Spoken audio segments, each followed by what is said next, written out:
L'Inde vers un bouleversement stratégique. Nous avions eu l'occasion de traiter la question indienne et ses logiques géopolitiques au cours d'un rendez-vous de la géopolitique précédent. Aujourd'hui, nous revenons sur des modifications et des bouleversements en train de se dérouler dans la position stratégique de l'Inde qui vont affecter tant sa puissance que sa position géopolitique dans le monde. On va isoler 4 caractères qui nous semblent prédominants. À la fois le caractère démographique, la poussée nationaliste, la montée en puissance militaire et aussi le changement d'orientation diplomatique. C'est ces 4 points que nous allons voir aujourd'hui avec Fabrice Ravel. Fabrice, bonjour. Bonjour Olivier, bonjour à toutes, bonjour à tous. Je l'ai dit en intitulé, c'est la question du bouleversement géopolitique. Alors 2 termes importants à isoler, on n'est pas dans la tactique, on est dans la stratégie, on est dans le bouleversement et non pas le changement. Un bouleversement qui affecte l'Inde en premier lieu en tant que pays, mais qui affecte aussi ses voisins, mais aussi le monde dans sa globalité. Alors est-ce qu'on pourrait expliquer pourquoi on a accolé ces 2 termes ensemble ? Oui, alors là, il y a un préambule qui est indispensable sur notre thématique. Vous avez raison de nous y inviter spontanément, parce que je crois vraiment, c'est le cœur de notre séance d'aujourd'hui, que l'Inde est beaucoup trop sous-estimée en géopolitique à l'heure actuelle. Et en fait, pour s'en convaincre davantage, il suffit tout simplement de regarder les propos qui sont tenus par les spécialistes de géopolitique, et j'ai envie même d'aller encore plus loin, même les ouvrages les plus sérieux en géopolitique, pour se rendre compte à quel point, effectivement, on a tendance, à mon sens, à beaucoup trop minorer l'Inde, voire occulter l'Inde des grandes logiques de la géopolitique telles qu'on les connaît en 2023. Alors, on va prendre 2 exemples, si vous le voulez bien, qui me paraissent très, très révélateurs à cet égard. 2 exemples en termes d'ouvrage. Le premier ouvrage, alors c'est un ouvrage qui est très, très célèbre, qui a tellement convaincu, on va dire, l'ensemble du monde géopolitique, que même son titre est devenu un concept auquel on fait spontanément référence maintenant lors des échanges ou lors des débats. Je vais parler de l'ouvrage de Graham Allison, Vers la guerre, l'Amérique et la Chine dans le piège de Thucydide. D'ailleurs, on avait fait, c'est l'une des seules fois où on avait consacré une séance entière à un ouvrage. Et ma référence n'est pas neutre, parce que pour celles et ceux qui en seraient curieux, ils auront l'occasion de vérifier que justement, on avait trouvé que l'ouvrage était remarquable, on avait anticipé le fait qu'il avait une grande portance, mais j'avais bien fait remarquer à la 24e minute qu'il restait quelques axes d'amélioration, et que dans ces axes d'amélioration, ce qui était quand même sidérant, c'est qu'il y avait une symétrie dans l'analyse de la prospective telle qu'elle était mise en place par Graham Allison, mais en réalité, on ne parlait pas du tout de l'Inde, ce qui est quand même déjà incroyable. Et puis ensuite, il y a un deuxième ouvrage qui est aussi intéressant de ce point de vue, mais qui est plutôt écrit par un auteur asiatique. Et l'ouvrage est assez intéressant puisque le titre de l'ouvrage, c'est « Le jour où la Chine va gagner ». En anglais, c'est un peu plus différent parce que c'est « As China Won », donc on voit bien qu'il y a quand même déjà un doute. Mais dans cet ouvrage, ce qui est assez intéressant, c'est de rappeler que l'auteur est un ancien diplomate de Singapour, qu'il est issu d'une famille indienne, et que si on regarde bien l'ouvrage, on est là aussi totalement dans une symétrie en train de s'interroger si c'est les États-Unis qui vont l'emporter ou si c'est la Chine qui va l'emporter. Et d'ailleurs, il y a 7 chapitres. On ne parle des autres pays que dans ce 7e et dernier chapitre, d'ailleurs. Donc ça veut dire qu'en plus, c'est vraiment mis à la fin de l'ouvrage et quelle ne serait pas la surprise supplémentaire des lecteurs que de constater qu'en réalité, l'Inde n'est abordée que de la page 245 à la page 258 et dans un chapitre dans lequel, en réalité, ce 7e chapitre s'intitule « Comment les autres pays vont-ils choisir ?» Donc on voit bien que là, c'est quand même le comble du paradoxe. A fortiori avec cet auteur, on est totalement dans une logique un peu, on va dire, guerre froide d'ailleurs, dans lesquelles on serait complètement bipolaire et dans lesquelles tous les autres pays ne pourraient arbitrer que dans la préférence de l'un ou dans la préférence de l'autre, Inde inclus.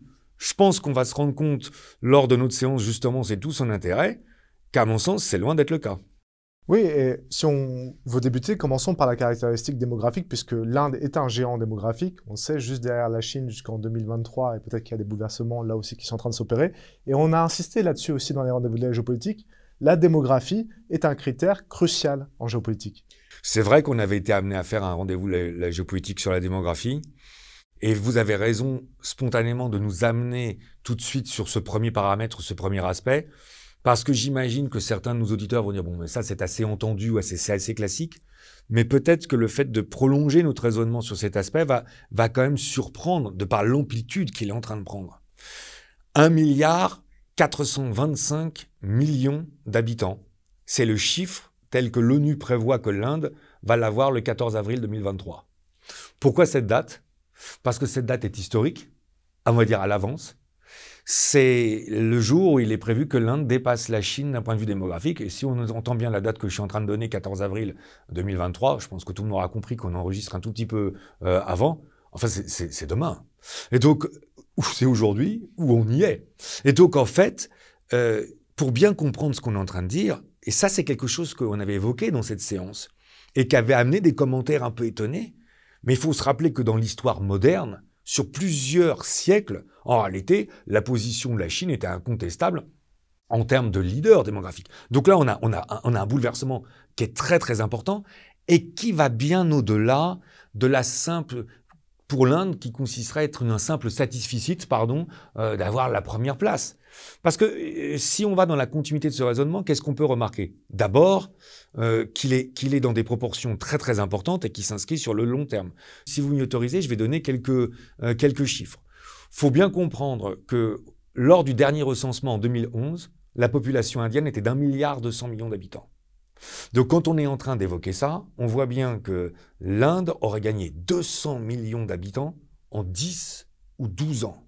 Et si on s'inscrit sur une perspective encore plus large de l'indépendance globalement de 1947 jusqu'en 2020, là les chiffres sont encore plus étonnants parce qu'on va globalement de 376 millions d'habitants à 1,380 milliard d'habitants, ce qui veut dire que l'Inde entre 1947 et 2020 aurait multiplié sa population par 3,7. Je vous demande d'entendre ce qu'on est en train de dire. Donc ça, c'est des chiffres exponentiels qui sont incroyables. Et le point qui est assez intéressant, c'est que l'avenir semble, d'après toujours des chiffres de l'ONU, car c'est des chiffres onusiens, encore plus incroyable. Je crois que ça va encore plus interpeller nos auditeurs, car il est prévu que pendant ce temps-là, la Chine, pour la première fois en 2022, a connu une régression de sa population. Elle serait apparemment dans cette dynamique qui se confirmerait, ce qui veut dire qu'on aurait un écart qui serait de plus en plus important, avec une Inde qui serait autour d'1,6 milliard d'habitants en 2050. Et là, Olivier, je vous demande d'entendre, les perspectives sont telles qu'en 2100, la population indienne devrait être le double de la population chinoise. Donc quand on entend cette phrase-là, tout d'un coup, on est en train de prendre conscience de ce que c'est que ce bouleversement déjà au niveau géopolitique. Là, vraiment, on s'en rend plus compte. Alors évidemment, ça ne présente quand même pas que des avantages. Car là, il faut bien être totalement clair, quelle que soit la civilisation concernée, le système politique appréhendé, n'importe quel État devant une telle explosion démographique serait en difficulté.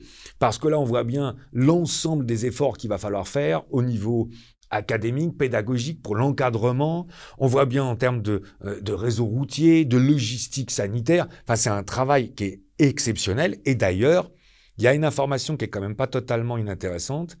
Les chiffres du dernier recensement de 2021 en Inde ne sont toujours pas publiés par le gouvernement. Et il y a une raison à ça, c'est qu'on pense qu'ils sont encore beaucoup plus importants que ce qui était prévu.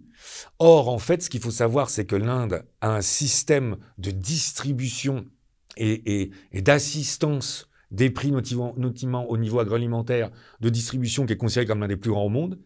Imaginez les chiffres, il y a 800 millions de personnes qui sont concernées par ce programme quand même.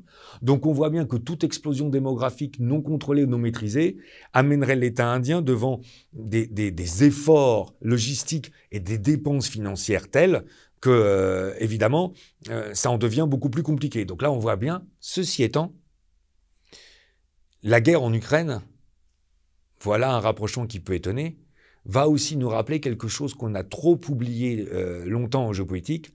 Toutes les guerres de haute intensité, d'État à État, qui se prolongent dans le temps, sont évidemment des guerres qui sont dévoreuses, malheureusement, de vie humaine, et dont on voit bien là, dans un contexte géopolitique qui a l'air quand même de devenir de plus en plus belliciste, de tout l'intérêt de s'asseoir sur une population dont on dira en plus, en dernier ressort, une part de la jeunesse qui reste importante. Donc là, on est sur une vraie dynamique, avec un bouleversement eu égard aux chiffres qu'on est en train de donner, qui sont considérables, et ça n'est que le premier.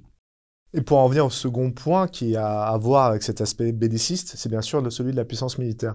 Pour prolonger le parallèle avec la Chine, nous avions abordé dans une séance consacrée à la Chine le budget militaire chinois qui était en train de progresser de façon exponentielle.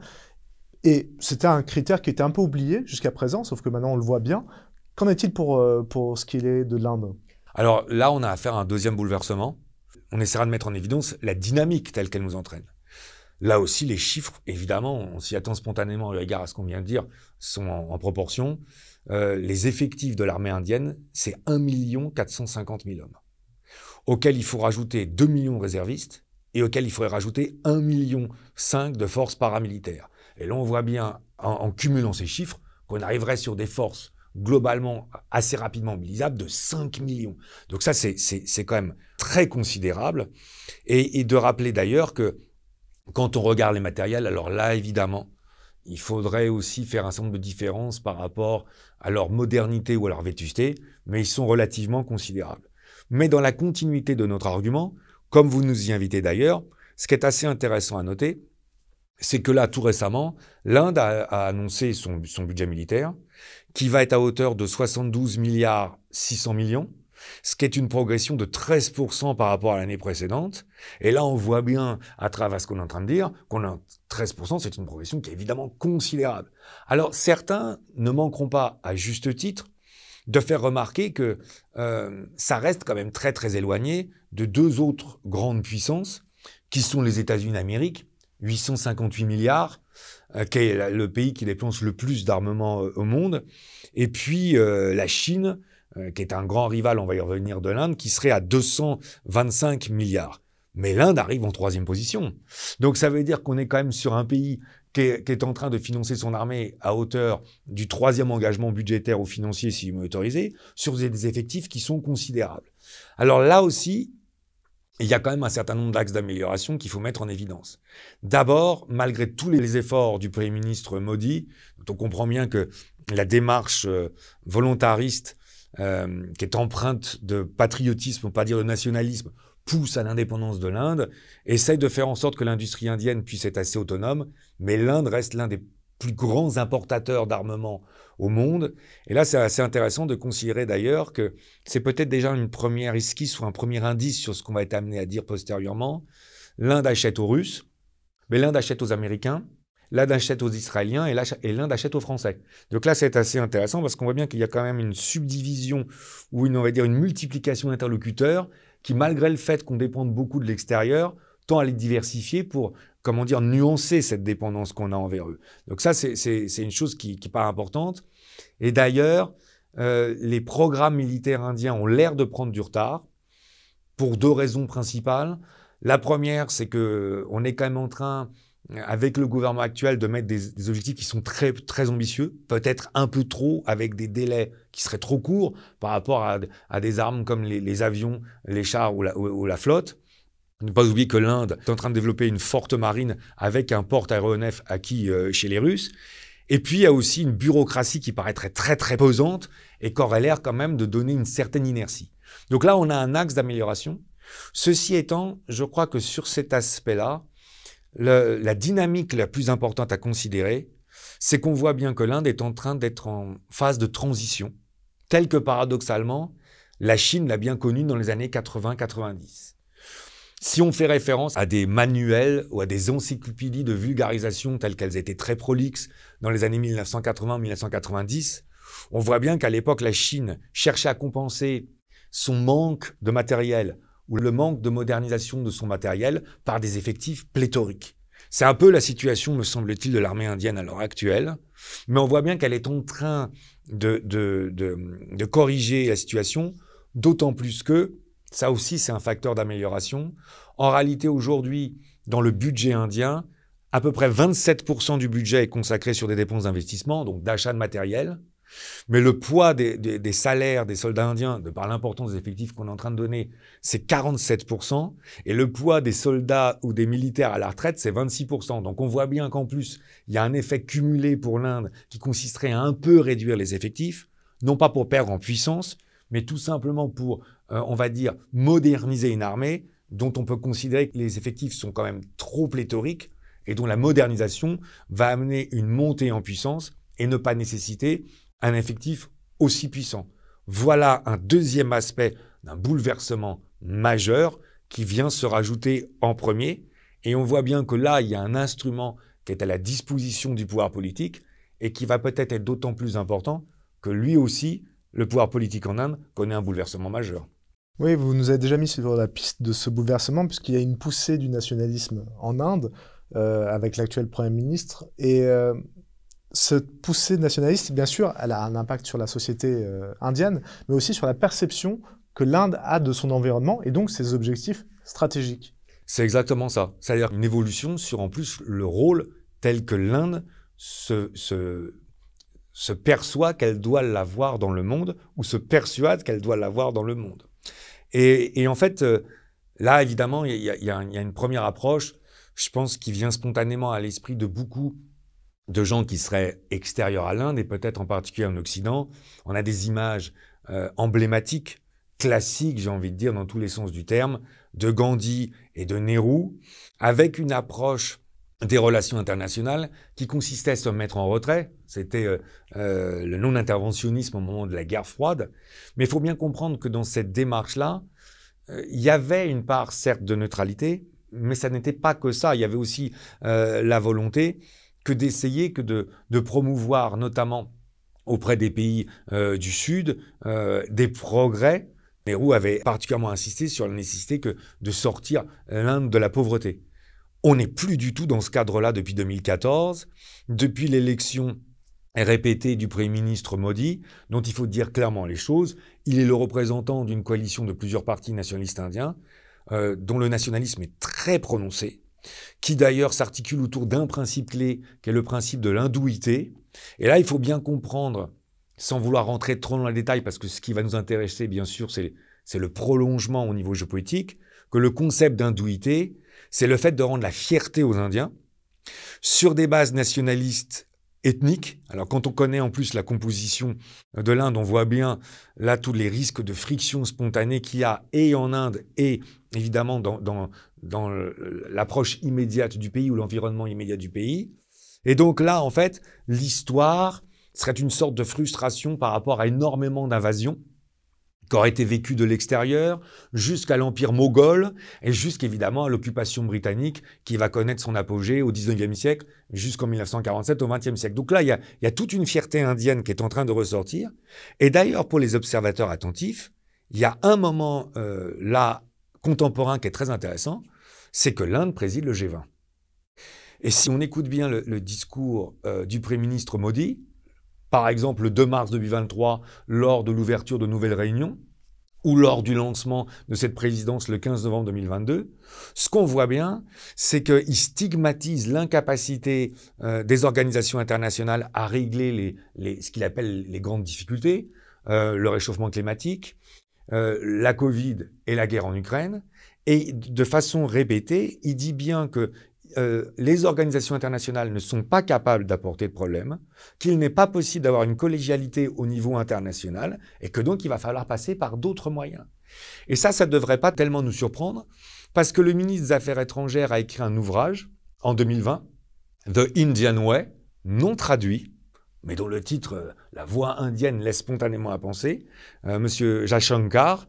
Et ce qui est très intéressant, c'est que la théorie de ce ministre des Affaires étrangères, c'est que les organisations internationales qui sont en place à l'heure actuelle ne servent qu'à prolonger la suprématie de l'Occident qui a été acquise au 19e siècle et au 20e siècle, que donc il faut totalement les remettre en cause, et qu'en réalité, il faut d'autant plus les remettre en cause par des organisations parallèles que ça permettra à l'Inde d'acquérir sa vraie statut ou sa vraie puissance. Donc là, on voit bien qu'il y a un discours qui est très très différent de celui auquel on pouvait s'attendre spontanément, qui est très différent du discours que tenait l'Inde globalement entre 1947 et la fin de la guerre froide. Et ça aussi, c'est un changement radical. En voilà donc bien 3 qui se cumulent et qui vont nécessairement nous conduire à nous interroger sur le positionnement de l'Inde au niveau diplomatique, d'autant plus qu'il n'est pas forcément très lisible.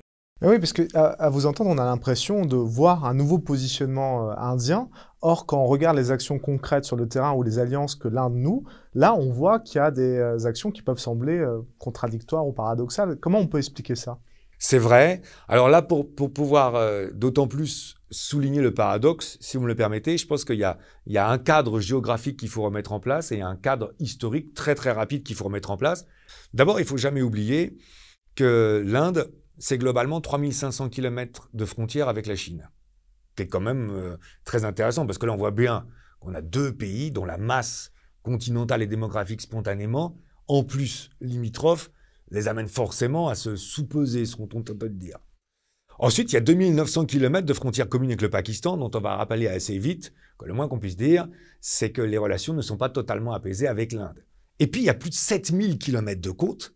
Et ça, c'est quelque chose qui est trop souvent oublié et qui me paraît très, très important à rappeler. Parce qu'on voit bien que dans le cadre de la stratégie chinoise assez connue du collier de perles, on voit bien que l'Inde peut se sentir en particulier visée ou avoir, on va dire, une sorte de crainte face à cette stratégie chinoise. C'est d'autant plus vrai que maintenant, il faut étayer davantage ce cadre géographique par un rapide rappel historique. D'abord, l'Inde a été en guerre à 3 reprises avec le Pakistan.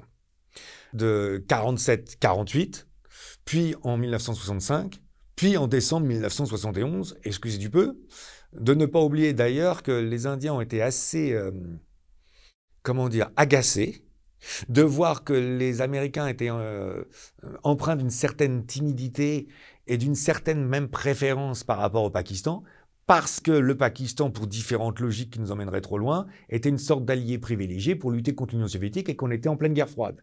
C'est ce qui va amener les Indiens, à partir de 1970, à considérablement se rapprocher des Russes. Et c'est ce qui explique que pendant plusieurs dizaines d'années, jusqu'au moins la première décennie du XXIe siècle, on a un taux d'équipement de l'armée indienne qui avoisine 50 à 60% de matériel russe. C'est très important à avoir à l'esprit pour comprendre le positionnement de l'Inde sur lequel on va revenir, notamment sur la guerre en Ukraine. Donc il y a déjà ce premier appel. Mais il y a eu aussi un affrontement avec la Chine, aux confins de l'Himalaya, notamment en 1962.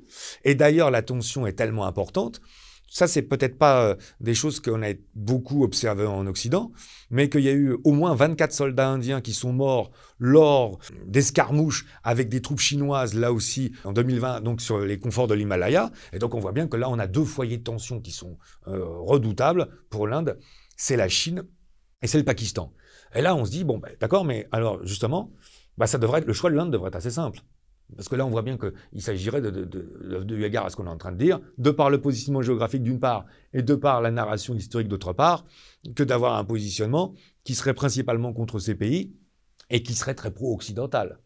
D'autant plus que il y a forcément une sorte de monstre géopolitique que l'Inde doit craindre, c'est le rapprochement de la Russie avec la Chine, tel qu'il ne pourrait que s'accentuer. Ça avait été aussi le cas de nos thématiques au début de l'année 2022, dans le contexte global de la guerre en Ukraine. Pourtant, si on regarde bien, ce qu'on constate, c'est que l'Inde fait partie des pays qui n'a pas condamné ou voté la condamnation de la Russie à l'ONU. Pourtant, si on se rappelle de cette séance qu'on avait faite sur les sanctions, on se rappellera que l'Inde a démultiplié ses achats en hydrocarbures russes, mais que pendant ce temps-là, l'Inde est rentrée dans le quad avec les Américains, notamment pour essayer de contrer l'influence chinoise, qui font des opérations militaires qu'on appelle les opérations Malabar avec les forces occidentales.